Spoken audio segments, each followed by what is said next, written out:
the way she's doing her job is that she has got her boss Nephrite or Jadeite in here to read the letters on the air in his sultry voice. So I love the idea that the minion's like, hey boss, I've got a great plan. I need you to use your sexy voice on the air for me. Because it does feel like he's running the con. But she's producing it. Yeah, she's in charge. He's her boss, but he's the one doing all the work. Welcome to TBD Sailor Moon Podcast. It's a podcast about Sailor Moon. And during this podcast, which I've said 3 times in the same sentence, we are going back to the beginning and watching the original OG Sailor Moon dub, the one that was on Toonami, and it's awful but amazing.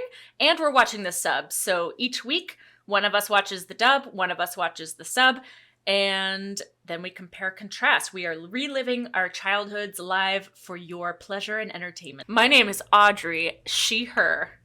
And my name is Alison, she, her. And today we watched, what is it, episode 3? Technically, do you want to explain, Alison? Well, if you were here last week, which of course you should have been, because otherwise you won't know what's going on. And it's very important. If you were here last week, you know that the dub did not have an episode 2 because it was cut for too much inappropriate conduct by children. And so I have watched episode 2 of the dub, which is actually episode 3, and you have watched episode 3 of the sub. On my end, it was called Talk Radio. Okay, and then on my end, it was called The Mysterious Sleeping Sickness, Protect the Girls in Love. You have way better episode titles, or rather the sub does. The sub does, yeah. I don't know why you would bother changing it. They don't like long titles, I guess, in America. I guess. Since you have watched the correct original sub, you go ahead and give us a quick summary, if you would, and then we'll compare and contrast. Okay, so in this episode, there is a radio show taking the women and girls of the town by storm. It's called Midnight Zero. It's on, you guessed it, at midnight. And we open with the guy, like the host, reading off a letter, which we find out is actually from their teacher. And he's saying, send me in your love letters. And again, they're not addressed to him. They're addressed to like whoever they're in love with. Send me your love letters and I'll send you a rose. Well, it's not a rose. I'll send you a flower. Surprise, surprise, that flower is sucking the energy of these young women and girls. Also sounds creepy. That's kind of like the major plot. Everybody's obsessed with this radio show. So we've got evil radio show going on. Usagi loves staying up and listening to it. Everybody does. All the girls are listening to it. It seems heavily focused on girl love, I guess. Last episode was the boys and their anger management issues. And then this one is girls and their crushes. Technically, it was love lives for the boys, too. That's true. Parallels. There is also, at the same time, completely unrelated, I'm sure, a sleeping sickness taking over the city. So, like, one by one, like, people are dropping like flies and falling asleep and not really being able to wake up. So they're being hospitalized. The teacher whose letter they had just read on the air last night shows up to school wearing this big, beautiful flower, which we then see glow, and it sucks her energy out, and she falls asleep in class. And everybody's like, oh no, what's going on? So they're all writing letters in anyway. They haven't made the connection yet. Molly writes a letter in next, and she gets a flower, and then she falls asleep in class, and then Usagi gets a little bit too close to it while it's sucking Molly's energy, and she also falls asleep. But then because she's not wearing it, she's able to wake up later. Or Luna wakes her up, I'm not sure. But she's in the hospital, and she wakes her up. Then they go to the radio station? Is that when they go? In the dub, that's when they go. Because I know that she goes to check it out to write her letter to them. Because I don't know that she's made the connection yet. I don't know at what point she goes to visit first and the guard's like, that show doesn't exist. And then I know that we cut into the radio station and they're like, man, we keep getting all these letters for this show, but it doesn't exist. We don't have this show on the air. Luna even points out in the newspaper like something else is meant to be on later at that time.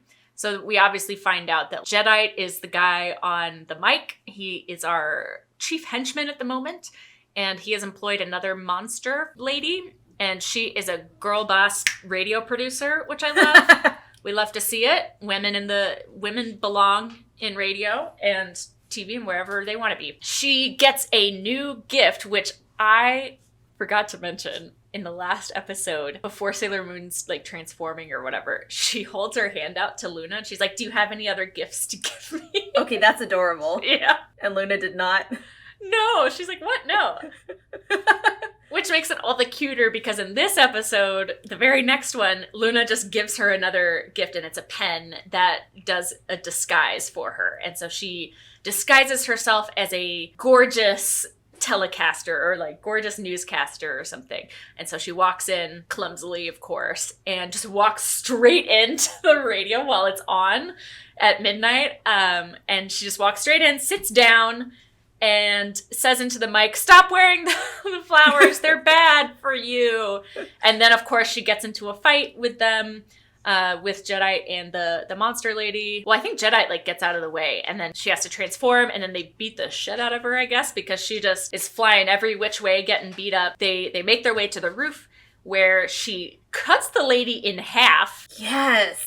With her tiara. That happened in the dub, too. I was impressed. Really? I'm surprised. I thought they would have cut away from that. So she cuts her in half, which was dope.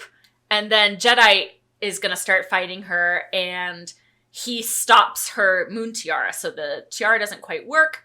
And Tuxedo Mask shows up with a clutch rose moment again, as he always does. Always just waiting around, I guess, for the right moment to throw that rose. And interrupts Jadeite from killing Sailor Moon, I guess. But then I don't quite remember how the rest of that fight went. Jadeite gets away. I remember that. Yeah, Jadeite just takes off. Does he take off after the rose, or does she? Yeah. Oh, he takes off after the rose.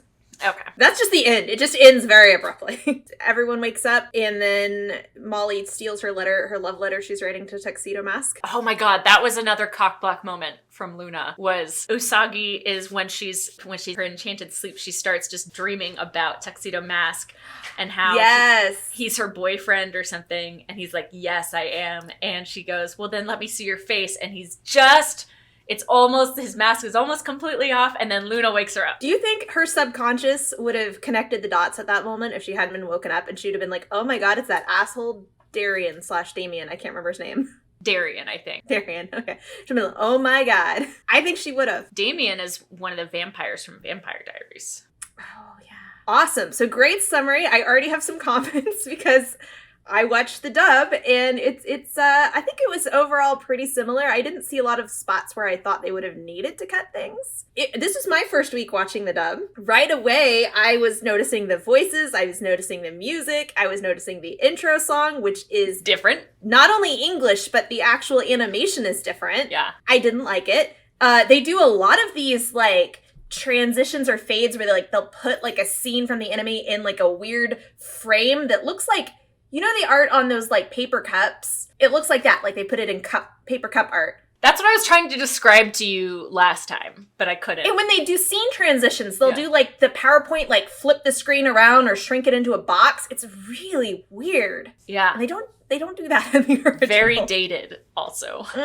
Dated is a good word for it. So I noticed that right away. We started again with Queen Beryl talking to Nephrite. She did not mention an evil bad guy that they're giving their powers to. So I think he doesn't exist in the dub. Yeah, I guess he doesn't. They changed the radio name. For some reason, it's called Love Line. That probably makes more sense, though. People write in their love letters, and then they get a special surprise, which is said in the creepiest way possible. They don't say flower. They say, "We will send you something special." It's really... Why would they change that? It's like part of the mystery that they don't realize the flowers are connected to the radio show at first. Or they added that into the mystery. I don't know why they added that. And they have this kind of cute conversation where they're like, "Oh my god, do you think Miss H is our teacher, Miss Haruna?" And they're like, "Oh, do you think teachers have love lives too?" Surely not. Giggle, giggle, giggle. And then when she wears the flower, they're like, "I think it was her." Or when she passes out. I can't remember when they realized it was her. It's very strange. We saw Usagi's parents again. They were super cute. It was a really cute moment, actually. There were a couple of just weird cuts. Like when she was going to school, she's like, "I'm late to school," which she's apparently late every episode to school. And then they just did this weird cut to just like a close-up of her face looking all flushed, and she's just standing there, and they held on it for a weirdly long time. And I was like, what's happening here? I don't know what they cut. I don't know why they cut it. Maybe they were just buying time for somewhere later on. Oh, I know why they cut it. In the dub, did they have the scene where her parents are talking to each other and they're kind of flirting? And then Usagi screams that she's late for school. And then they go, "I didn't know she was home." And both their faces are like, ooh, like they were caught doing something. They didn't do that. No, she sees them flirting and she's just, I think her dad's just like, oh, hi, Usagi. And then she runs off. But it was so innocent. That's so cute. He was talking about like the sleeping sickness because he's reading the newspaper, and then she brings him some toast because he was saying something about food. I mean, that is definitely Usagi's dad. And she goes, open up, and like puts a piece of toast in his mouth. Oh yeah, they did have the toast in the mouth. Yeah, so he was like chewing on it. It was like part of their kind of flirtation, I guess, because he was just like, yum, yum. And then they hear Usagi and they both like, his eyes get like really wide and like glowy, and then hers get really embarrassed because I guess that was part of like, I guess their foreplay. They had the cute flirting, but they didn't imply that it was... Wow. That was straight. Okay, why cut that? Why cut that? Oh, I didn't know she was home. Parents have love lives too, obviously. My brother said, how come she's leaving for school before he leaves for work? Maybe he's staying home. That's interesting. That's such a weird thing to cut. Yeah. But I thought it was very charming that her parents had a good relationship. Yeah, that's cute. The whole scene when the teacher showed up was hilarious. Was it hilarious on your end? Because this teacher storms in. She's so tired. She goes, anyone not present, raise your hand now. And then she says, read chapter 1 to 35 in any book you want. Wake me up. And then she goes to sleep. And the students are like, what? No, it was not funny in the... It was so good. Okay, so points to the dubbers. That was very entertaining. Yeah, fair enough. Yeah, it was a lot more basic in the sub. Like, she's still trying to teach. This scene you didn't mention. I assume it happened in the sub because it would be weird if it happened in the dub and not the sub. But I noticed it because, remember, I didn't see episode 2, which means I wasn't introduced to this character, so I was very confused. Oh, yeah. Luna runs into the blonde game shop boy. I was like, who the heck is this? Why is he here? What's happening in this scene? And she just, like, runs into him, and he pets her head, and she's like, this would make a good base for spying on Serena at school. What? That is not what she said. What did she say in the sub? So that guy's name is, I think, like Motoki or something like that. There was no episode 2 for the dub, but in the previous episode in the sub, this is a boy who, well, I think he might be a man. I don't know. It's hard to tell. He like works in the game center or owns it. I don't know. Usagi has a crush on him, and that's pretty much the extent of what we know about him. But in the sub, for this part, Luna runs into him, and he, like, gets her some milk, and I think then Luna gets a little bit of a crush on him as well. That's what I remembered. Yeah. Because I feel like there was in the manga, which I did read, and presumably maybe in the sub, there's like a whole subplot with like Luna getting a crush on a human because Luna's also young. Mm-hmm. They probably cut that because she sounds like an old lady in the dub, and it would be very strange for her to be hitting on this boy. But yeah, she just says something like, I guess I see now why Usagi has a crush on him, or something like that. That's really cute. Yeah. But not a base for spying. What? It would be such a weird place for spying because, like, what, does the GameStop look in on the school? Like, what did that mean? I don't understand. It's so strange. Why change that? I that was a place I thought had been changed just because it was... Also, it was like, who is this? Because it's so much weirder to introduce him as a character that Luna runs into. Mm-hmm. And Luna runs into him, but doesn't have a crush on him. So it was like, this scene is very weird. The scene where the teacher falls asleep, they cut to the scene where she's being carried out by an ambulance. And it was pretty weird. All the students are going around. But I wondered this because the dub, they made this big point of like, it seemed like she was in a coma, but they didn't want to say the word coma. So they kept being like, she fell asleep. They're carrying her out, and they're all like, oh no. And Serena's like, well, it's okay, guys. She only fell asleep. And I felt like maybe in the dub, they just didn't want her to be medically in danger. I don't know. So they don't mention coma. They just call it strange sleeping sickness. And the scene where they're like all at the window looking out, like watching her being taken away by the ambulance, I think they're talking about kind of like the strange sleeping sickness a little bit. And then Usagi is like waxing poetic about how wonderful it would be to just fall asleep forever and dream forever. And they're all like, that's really rude. Yeah, and this one, she's like, it's okay, she just fell asleep. And everyone's like, what's wrong with you, Serena? Yeah, I don't know which one I prefer, but I think it's better for her character in the sub because she's just like, oh, I would just love to just sleep all the time. Yeah, and then I have written down, I love Molly's accent so much. It's so good. The Brooklyn accent is like selling this whole show for me. Is it? Yes, I want to live. It's so weird, and I love it. She's just like, I'm going to invent a boy. I can't do a Brooklyn accent. I can't. But she's like, she tells Serena that she's going to invent a boyfriend so that she can write a love letter and be on the show. And Serena's like, I could invent a boyfriend too. And she starts talking about the type of boyfriend she's going to invent. And she runs into Damien because they run into each other every episode. Except for, again, because I didn't have a second episode, this scene was really weird because she's only run into him once so far. And he's so weirdly hostile to her. Yeah. They've already had another interaction, which made that scene less weird. But from my perspective, this guy who's literally run into this child one time before is just immediately starts mocking her taste in boyfriends. Like on the street, there's this grown-up being like, ha ha, 14-year-old, you like boys and you're an idiot. I don't even think that's what they were talking about. And he comes off as such a jerk. Does he make fun of her for apologizing to the pole? No, he makes fun of her. She's talking about the type of boyfriend she likes, and he's like, what, you want a boy that's really special? And it was really weird. Yeah, that's not what they're talking about at all. Like, she runs into him, and then without looking up, she starts, like, immediately, like, bowing and apologizing. Okay, that's way cuter. She hadn't looked up yet, so she's been bowing to this pole that's, like, he was standing next to, even though he was the one she ran into, and so he was like, haha, you're apologizing to a pole. But he is a dick to her. Yeah, but, like, that makes more sense, and it feels more playfully bantery. Yeah. I wonder if they thought the bowing wouldn't make sense to Americans, because I remember this, is that any cultural difference, they'd be like, kids aren't going to understand this, so they'd cut it. He also calls her meatball head, and in Japan, he calls her bun head, or at least that's how they translate it.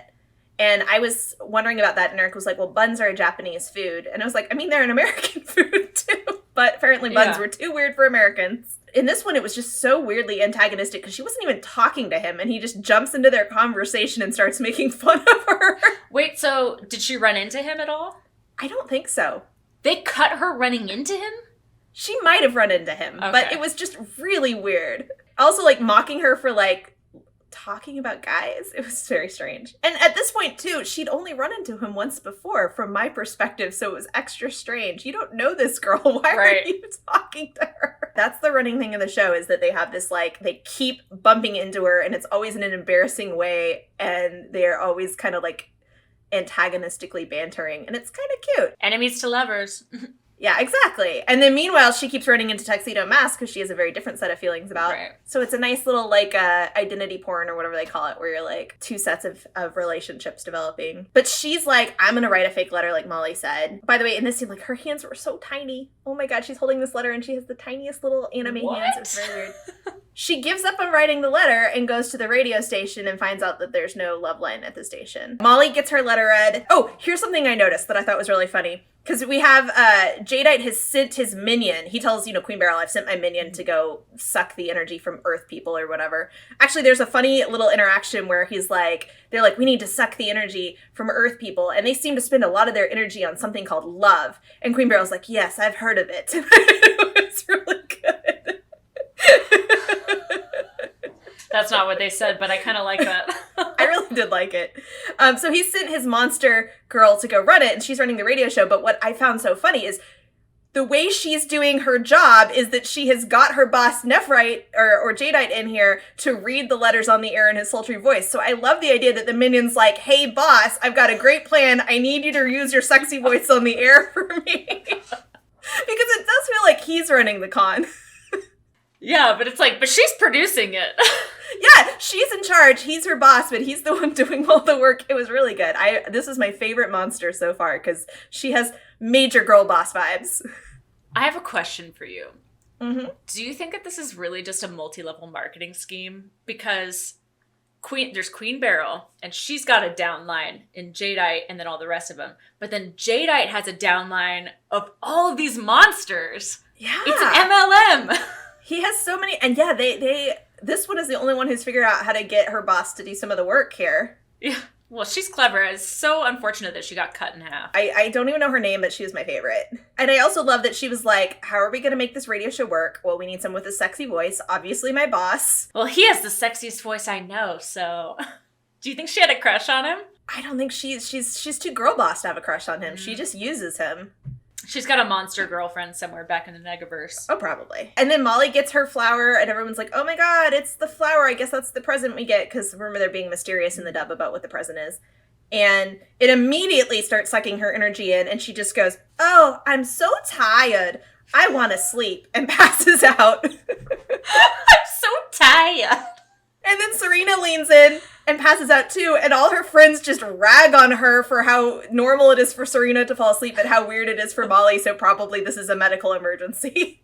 Wow. We have the dream. Tuxedo Mask wanted to take her for a hot fudge sundae. That is not what they said. They go to the radio station. You got that pretty good. Oh, something I noticed. So when Luna gives her the pin, she said it was the Luna pin, which I don't think is what it's actually called. No. I don't know why they changed its name. What was it called? It was like... Disguise pin or something? Something like that. I loved her transformation. A, she looked so cool. Yeah. B, she was like, turn me into a sophisticated radio talk agent or whatever. She says sophisticated and not gorgeous? Yeah, because here's what they did with it, though. They do some clever lines in the dub, I'm going to be honest. And so as she's going off, Luna's like, "Are you sure you can walk in those heels?" And Serena gives her that. She's like, "I said sophisticated, didn't I?" And she starts walking off all cool. And Luna's like, "Wow, maybe she can do this." And then she falls flat on her face. That's funnier, I think, than what they had in the sub. It was really good. In the sub, she says, "Gorgeous power," like, make me a gorgeous, whatever. Yeah. And Luna says, "Do you have to put gorgeous in there?" And Usagi's like, "Yeah, obviously." And like, is like walking. Yeah. And then falls over. Yeah. No, this was honestly very well done. Also, because I had a moment where it's like, oh my god, does the pin work that way? That's so clever that she thought to do that. And then we're like, no, that's not how the pin works. Nice try, though. They look in the window and Usagi's like, "Oh, everyone's sleeping. This is such a good job." And Luna's like, "No, they're all negaversed. We got to get in there." She goes in, like you said, she just storms in and immediately starts going, "Everybody, this is a scam." And for some reason, Jadeite, instead of being like, "No, there's a crazy person in our theater," he's just like, "Stop, you can't tell them, stop." Yeah. He's not great at the con. And then Luna goes, "Watch out, that lady's with him and she's coming at you from behind." And the monster lady jumps through the glass and attacks her, which is really weird. And I feel like it's not how that actually went. No, I think she just burst through. That would make more sense because it was such a strange delivery. Another part that was weird is that, so then Luna's like, "This is a good time for Sailor Moon." And she says in a really high-pitched voice, it's something like, "Turn me into Sailor Moon and make it fast." Wow. It was weird. She turns into Sailor Moon. They have a fight. I feel like, again, they were cutting a lot of, like, the explosions and actual landings of the attacks because you said there was a lot of stuff and Well, it was, like, a lot of freeze frame kind of fights. So, like, you actually don't see her getting punched, really, I don't think. But she is flying all over the place because they're doing something. They also did a, like, "I'm from the moon," her whole speech, which I don't remember. And then Luna's like, "You forgot the end of the speech." And she's like, "I'm still doing it." And then she, like, finishes the end of her speech. It was weird. I have a question for you. And I highly doubt that this was in the dub. But they're in those, like, freeze frames of her kind of, like, flying everywhere while they're winning the fight so far. There's a scene where while she's flying, her legs are spread eagle and she's holding her skirt down over her crotch to keep her underwear from showing. No, I don't think that happened. Oh boy, that was in the dub. I feel like I would have noticed. Yeah, I think you would have too. So cute or creepy? I mean, I think all of the upskirt stuff is creepy, frankly. Yeah, I agree. I can kind of look past it in the same way that, like, age different stuff in these shows, you're like, they're all kind of like mystery age. But, like, it's still creepy. They're, like, sexualizing a 14-year-old. It really weirded me out. Yeah, no one wants to see her underwear. Why are we doing that? Like, I as the audience, we talk about male gaze camera shots. I as the audience don't really, that's not where my eyes are going. Thank you. Yeah. Well, now they are because she's, like, got her Well, you're putting down. my eyes there, but I wasn't planning to. Yeah, you put that on me, not me. They go up on the roof. I noticed the bad guy could fly, which was interesting. Two things I noticed. One is she throws her tiara and, like, it misses the bad guy, but then she, like, either she threw it in an arc, but it actually really looked like she physically, like, pulled it through the air back towards the bad guy, which was cool and not how I thought her tiara worked. So that was cool. I agree. Yeah, I always thought it was like kind of like a frisbee. I like the idea that she can actually yank it around and aim it and stuff. Yeah. She cuts the bad guy in half. I was shocked they showed it. They did kind of, like, make her, like, dissolve into white light in silhouette, but she got cut in half. Yeah. Oh, yeah, you see it go all the way through. And then when Jadeite shows up and she starts attacking Jadeite, she tries to hit him with the tiara and he stops it in midair, and it really was like force powers. So suddenly it became Star Wars. She throws herself at him. He makes a shield. She bounces off and starts like crying and freaking out. Or not quite crying, but she's about to start crying. And that's when you had the moon showed up. Yeah. So there was a lot of weird Jedi force powers that were like, ooh. Yeah. I don't understand any of their magic. Well, because, yes, Tuxedo Mask goes up to save her with a rose, and he dissolves into a black hole. By he, I mean Jadeite. Which I was like, wow, he's got some cool powers here. Yeah. And then she says, again, tell me if she says this in the sub, she says, this rose must have special powers. No. No, she's like, Tuxedo Mask. You know, 'cause she's got such a crush on him. Also, I was like, it didn't really do anything this episode. It just kind of showed up. It just threw it. So I don't know why she thought it was so special. Wait, do you not see Tuxedo Mask? We just see him then jump away and he's gone. He doesn't say anything, which I thought was weird. Wait, I thought he said something. Hold on. Because I have it queued up. By the way, here's the thing I super noticed. When she went into her transformation sequence, the music was wrong. It was not the Sailor Moon transformation music. And when Tuxedo Mask shows up, they don't do the Tuxedo Mask theme. All the music is wrong, and it really bothered me. Yeah, they changed all of it. Okay, let me see what they do with Tuxedo Mask. Farewell until we meet again, he says as he flies away. And he's like laughing maniacally. He's like, oh, like seriously for that long. Really? Yeah. Yeah, maybe he is just stalking her. Yeah, he just showed up, threw a rose, ran off. Yeah. And then she writes a love letter to Tuxedo Mask, which Molly steals. Yeah. And that was the end of the episode. Oh, but I get to talk about Sailor Says. Yes, tell us. Are you excited? I am. Because you should be. Sailor says, daydreams are nice, especially the ones about food. Daydreams are cool, all right? And then there's a really long pause, which makes you think that's going to be the moral for the whole episode. Like the theme was that daydreams are nice. But then they come back and say, but just don't forget about the here and now. The time you spend daydreaming could be spent making your daydreams come true. The ends. So apparently that was the moral of the episode. I feel like they're trying to get a lot of character development out through the Sailor Says, when really they could just stop cutting things and get it that way. Yeah. It was quite a moral, though. I really wanted them to stick with the Daydreams are cool. Daydreams are cool, especially ones about food. I'm like, okay, cool. Is that our t-shirt when we get to the t-shirt point? Yeah. Yes. Daydreams are cool, especially ones about food. Yes! So, that was our episode. I enjoyed hearing how it was different. It was very different. Let me see what I had in my notes, if I had anything else. I put, Luna is the real hero in these early episodes. Yeah, she just tells Sailor Moon what to do constantly. Yeah. She was like, throw your tiara, Sailor Moon, and Sailor Moon's like, oh, right. Here's a magic pin, Sailor Moon. Does she ever use that disguise pin again? I remember she uses it a couple times early on, and then I feel like it just stops being a thing. Yeah, I don't really remember that being an important power at all. I love a lot of these, animes and, specifically the mangas they come from, because it's, one writer working on, a very tight schedule, making it up as they go. You get that interesting story structure that is clearly like, I'm trying things out and I'm going to have characters that don't go anywhere, like Molly and Melvin that I set up. I'm going to have plot points like the disguise pin that I kind of lose track of as I figure out what I do want the series to be. And I always find that so interesting because you really see the kind of story process. Yeah, I wonder if, because you mentioned that Sailor V was like working with the cops or like is a cop or something. Mm-hmm. I wonder if the original intention was that Sailor Moon would kind of be like this detective or something. And so then you would need the disguise pen more often. Yeah. Well, and I remember, so I did read the manga at some point. Mm-hmm. And so what I remember is it was set up as kind of a running thing I felt like it was supposed to be, one is that I think she literally, the reason her costume looks the way it does is she's thinking of Sailor V. I think she picks the costume because it looks like Sailor V's costume. And then two is I think there's a long implication that they don't know who the leader of the group is and that it's going to be Sailor V. That's the implication, that Sailor V is a better leader. She's going to be the secret leader. They're going to find her. That's why they find her last.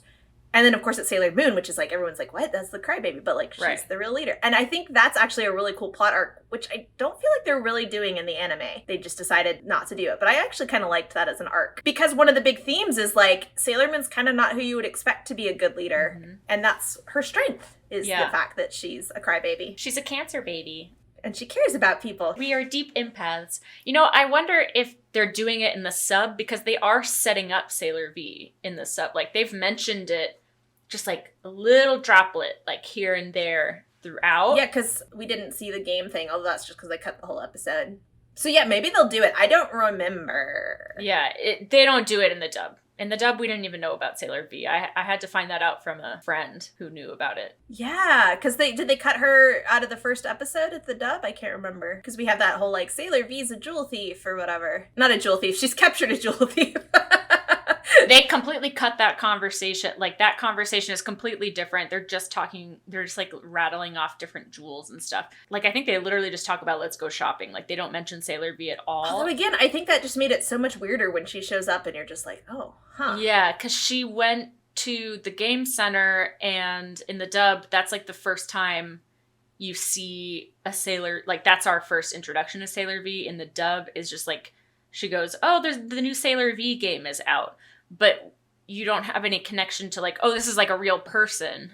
Yeah, exactly. That's such an interesting choice. Oh, here's another funny thing that happened in the dub. So when they do the little intro credits crawl or whatever, you know, where they do the song and it's a little different, they put on the screen scrolling Star Wars text. What? Which says, I had to pause and write it down. So at the very beginning of the episode, scrolling Star Wars text starts, and it says, from a faraway place in time, Earth's greatest adventure is about to begin. And then they go into the Sailor Moon song. And also, it's really funny to have scrolling Star Wars text that scrolls for like 2 seconds and not even enough to move across the screen. Like, why? It was so weird. Why, though? I think they were just really trying. I noticed that they changed a lot of the stuff they changed in the intro song was to put a lot more scenes. They put all the girls in and they showed them using their magic powers because I think they just didn't trust kids to be excited about this show. So they had to put a bunch of like fight scenes and magic powers in to be like, no, seriously, it's going to be cool. Yeah, I think you're right. Because they really didn't believe in it. Like, I think I mentioned in the first episode that I had read, they had it on at 7 a.m. in the morning on Saturday mornings, which is like just a nothing time slot. And you said they added that whole like background story of like where they came from that is not relevant yet, but they were like, we gotta put this in. Yeah, we gotta beat our American audiences over the head with plot information, otherwise they won't get it. So the ways they choose to restructure the plot are very interesting to me. They appear to have cut like a whole bad guy out, or we still haven't solved the mystery of Queen Beryl's boss. I feel like this is a running theme, right? Is trying to figure out what the dubbers were thinking. like them, just like the dark them. To their credit, like, there were some lines that genuinely made me laugh that appear to have been added into the dub. So, yeah. You know, I know some people think, translation purity, but I'm like, do your thing if you got a good bit. As long as it fits the character. Yeah. And, there's a reason why we loved it, as kids. And that's probably part of it. Sailor Moon's voice was actually much more tolerable than I remember it being. I think it might be the Clover way where her voice was very strange. Because in this one, I was like, sounded young, it sounded cute. Yeah. I thought it was very tolerable. Luna's voice was weird. All the bad guys have intensely wicked voices. Queen Beryl sounds like the Wicked Witch of the West, which was an interesting choice for a nice, elegant queen.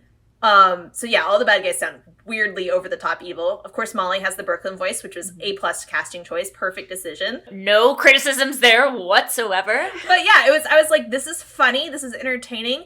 I remember it getting a little formulaic, but that's a problem with both the anime and the dub. Yeah, I mean, that is the classic formula. It's actually kind of nice. There's something relaxing about a formulaic show, kind of like Star Trek, like you feel safe. And they make some good art choices. Like you said, the colors and some of the cuts are striking. So I definitely see why we loved it and why it's so memorable. It's not a show that you go back to and you're like, this was junk. I have yet to get a feeling of like, I can't believe I liked this. Instead, it's more like validation of course I liked this. Yeah, exactly. So should we do Sailor Moon memories? Yes. Let's see. Let me drag one up from the depths. Dredge from the depths. I have one. Okay, go. And I want to share just because it's one of the ones that comes to mind of just like weird, like the performativeness of the socialness of it. We've talked about in a previous episode, a lot of us heard about it from our friends. We would all claim characters from various animes we watched, and that would be your character. My character that was assigned to me before I ever saw the show. In fact, I think I started watching it because people were like, we're talking about this, your character is this. And I was like, I gotta find her. So my character was Jupiter, Makoto. And I was like, I gotta get to her. Of course, she doesn't show up until like episode 25 or something. But I was like, I gotta find her. I gotta know who this person is that I am. Who am I? Tell me. Yeah, exactly. This character that I have a connection to and I get to be proprietary over. What was their reasoning for making you Jupiter? I think it was just someone who hadn't been picked yet. Oh. I don't know. They probably gave me reasonings, like, she's tough or something. And after that, and I don't know if it was because of the show or just my personality, but I always gravitated to the green, tomboy, fighty type characters. Same. I don't know why they're always green, too. Powerpuff Girls. Down to earth, maybe? Yeah. So... loved her. I still love her. It's funny because if I had to pick, I honestly still think I'd pick her. So, when. But what I was going to say is one thing I remember is, they tell you all these facts about the Japanese version that you'd never heard of and you just memorize. Like I remember memorizing the name Makoto. In fact, I can't even remember what her name is in America. What is her name? Lita? Lita! Lena? Yeah. Lita. Yeah. It has to be Lita because Lena would be too close to Serena. That's so funny. But I remember memorizing all these things about her, like her blood type, which I don't remember anymore either. And one thing was, they all had like a symbol. Yes. Which are the planetary symbols. And so like her symbol was a big thing. Of course, Jupiter's symbol looks like a 4, so it's really not that impressive. And so I remember being at a school event. It was like a lock-in or something, end of the year party. And they were doing face painting. And I was like, I'm going to get the Sailor Jupiter symbol. And of course, I didn't even remember it. I had my friend who knew Sailor Moon better, and I had to be like, what's the symbol? Draw it for me. I think I'd seen it at this point, but not much. But I didn't remember the symbols. Yeah. Like, I didn't know it was. So I had to be like, draw the symbol for me, and I had to give it to the poor face painting artist and be like, paint this on my forehead so I can be Sailor Jupiter. And then everyone all night was like, why do you have a 4 on your head? So that's my memory is just, why do you have a 4 on your forehead? Because it's a forehead, obviously. I mean, I should have done that. That's a good joke. And weirdly, like, it's something I remember probably because I was at least a little embarrassed, but I wasn't that embarrassed. And I actually like that I was just, like, doing my thing. I appreciate that about you. I never really felt like, I mean, obviously I wasn't in your brain, but I remember my view of you was like, you were always just comfortable being yourself and like... I was not. I was not. Good to know. Oh man, I wonder if I was with you. Like that sounds. Now that you've told me about that, maybe you've told me. Were there. Either I was there. Well, it depends on what grade. Do you know? Do you remember? That's true. My guess would have been like our 7th grade lock-in kind of end of the year party, but it could have been before that. I don't know if we knew each other then. I feel like we didn't know each other till our English class, which would have been the grade after that. But I think it was 8th You grade. might have been around because the friend I'm thinking of, bleep, bleep, bleep, bleep, bleep, was the one. And I think bleep, bleep, bleep introduced me to you. Yes. Actually, wow, is that how we met? I think we might have met at that. We have to have her on. I'm Facebook friends with her. We might be able to find her. Yeah, I can just message her. One of these future memories is going to be about how I stole all her sister's manga. Save that one for and when we have sold them her. for a lot of money. Did you really? Yeah, I mean, I didn't steal them, but yeah, future memory. We're going to save that for another episode. So your turn. The first thing I thought of, because especially watching the dub, it really brought me back with the intro song. My friend, so this would have been in like 7th, probably 7th or 8th grade. My friend, bleep, bleep, bleep, and I memorized all of the words to the first song and were choreographing our own dance to it. The English words, right? No. The Japanese words. Yes. And like I could even remember some of it when the song was going. I was like, I remember this. Not well enough to like sing it for you now, but we were supposed to go to like an anime convention, I think, and like perform it. And then at least I think that was the intention. Or maybe we were just doing it for the fun of it. I don't really remember because my parents didn't want me going to an anime convention, but I think I was able to go the next year. Wow. So we never ended up performing it anywhere except for like ourselves. But we had the whole thing down.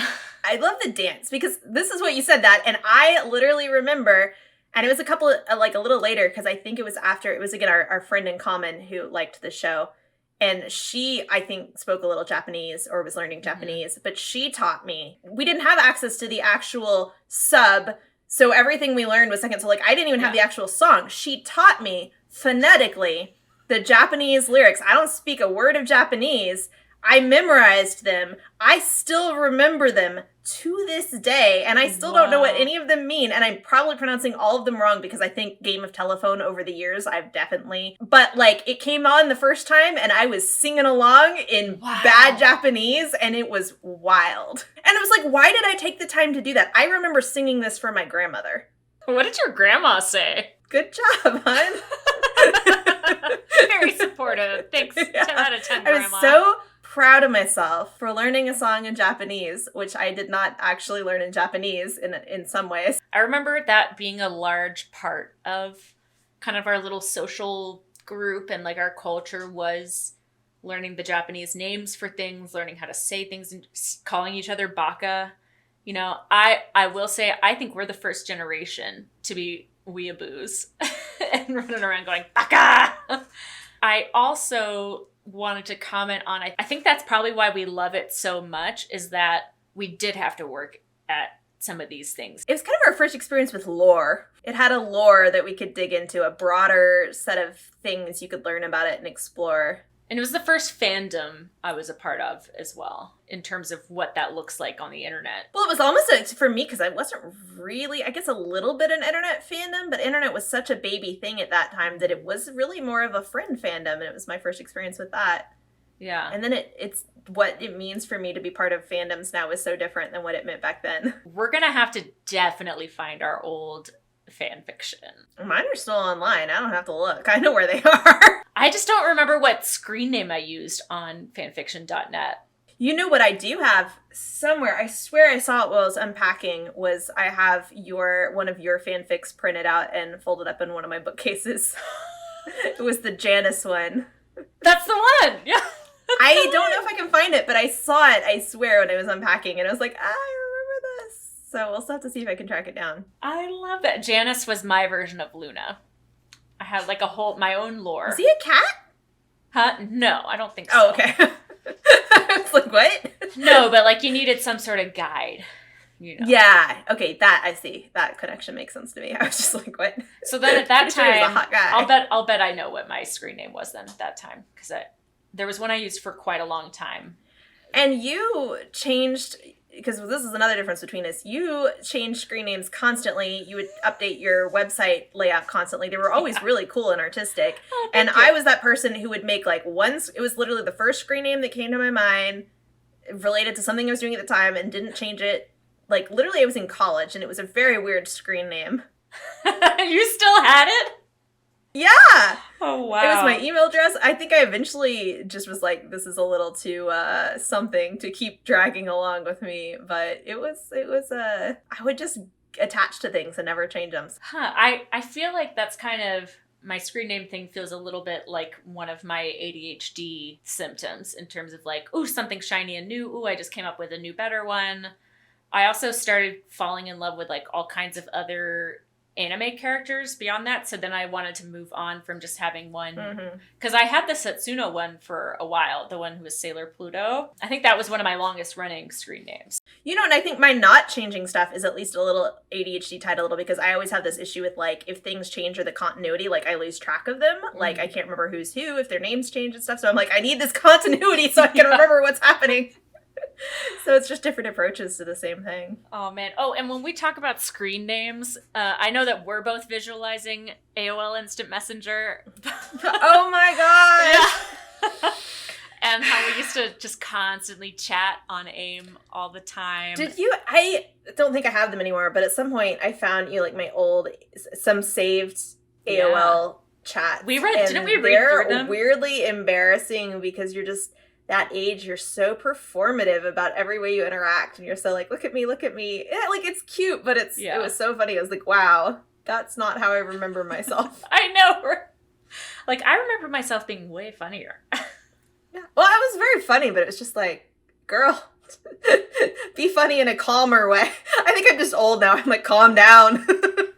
Yeah, well, but we were kids, you know? Absolutely. Full of energy. Yeah. Some of this Sailor Moon stuff and like the AOL, like chatting about it on AIM and like making our own little fan sites and stuff are like, I think some of my best memories growing up. Even the whole, like, I had this website, you did too. I mean, we were coding and they were like just gathering the information and pictures that were on other people's websites and reorganizing them onto yours because you couldn't put new info. You just regathered it. I mean, that's how I taught myself HTML and everything. My website was on Fortune Cities, which is sort of like GeoCities, but stupider, I think. And your web address would be like Fortune Cities /Rivendell /something else /number. And you're like, yeah, that's how you get to my website, guys. Come on in. But then remember, there was like a free service where you could shorten the URL, but it had to have a pop-up. Do you remember that? I don't remember that. That sounds like something you might have done more than me. Yeah, probably. Because you were always coming up with like cool new URLs and layouts and stuff. Yeah, it's interesting now, like where we're at these days, because now I am very involved with like my career has been in, a lot of it has been in tech and working with developers and stuff. So it's interesting because this was the spark because I wanted to make my own website. I wanted it to look the way I wanted it to look. And in order to do that, I had to learn HTML. Yeah, we were all self-taught, all these things. And that, that was the old days. They didn't have CSS and all that stuff. Remember frames? Yes.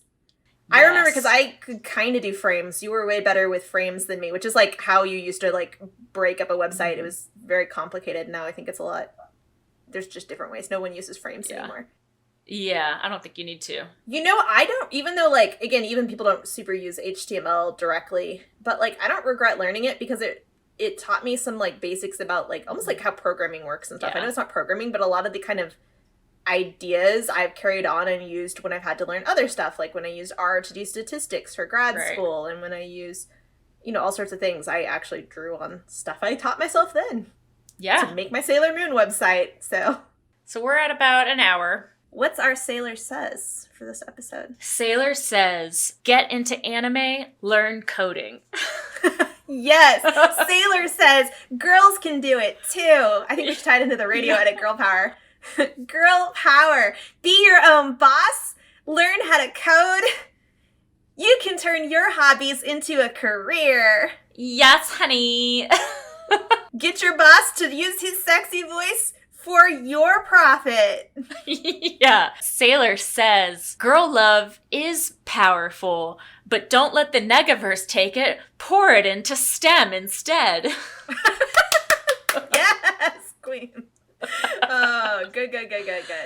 All right, folks, we're going to see you next week. What episode are we listening to next week? I'm doing the sub. Okay, so the dub is called Slim City, and the sub is called Learn How to Be Skinny from Usagi. Oh my goodness. A nice Weight Watcher episode. I wonder what themes this will have in it. Yeah, I think it's going to be some judgment about how much she eats, even though she's a tiny little toothpick. Oh, gosh.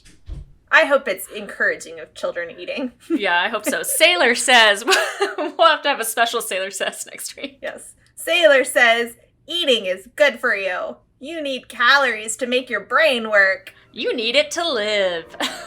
All right, guys. See you next week with our Sailor Diet episode. Yay!